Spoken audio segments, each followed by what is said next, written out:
పంపియేనా? Okay.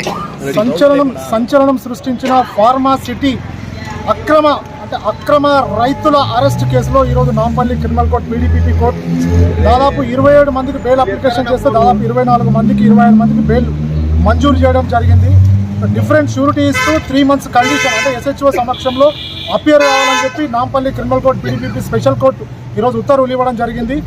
దాదాపు same ఇన్సిడెంట్లో different FIR చేసినప్పటికీ 36 రోజులు జైల్లో ఉన్నప్పటికీ రకరకాల కోర్టులు మారినప్పటికీ ఈరోజు కోర్టులు కూడా అంటే రైతులకి న్యాయం ఉంది, రైతుల వైపు న్యాయం ఉందని క్లియర్గా ఈరోజు జడ్జి గారు ఈరోజు వాళ్ళ బెయిల్ మంజూరు చేయడం జరిగింది.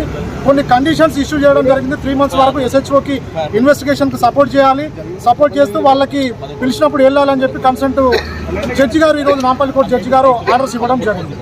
ఆ షూరిటీస్కి సంబంధించి రేపు మార్నింగ్ 10:30కి మేము నాంపల్లి క్రిమినల్ కోర్టులో షూరిటీస్ ప్రొడ్యూస్ చేస్తున్నాం అందరు రైతులకి. అదేవిధంగా A1గా ఉన్న పట్నం నరేందర్ రెడ్డి గారికి కూడా ఈరోజు MP నెంబర్ 512కి తనకు కూడా బెయిల్ మంజూరు చేయడం జరిగింది. షూరిటీస్ కూడా రేపు మేము సబ్మిట్ చేస్తున్నాం. పట్నం నరేందర్ రెడ్డికి ఎలాంటి కండిషన్స్ పెట్టింది బెయిల్లో? 3 months వరకు every weekly once every Friday SHO గారి సమక్షంలో అపియర్ కావాలి.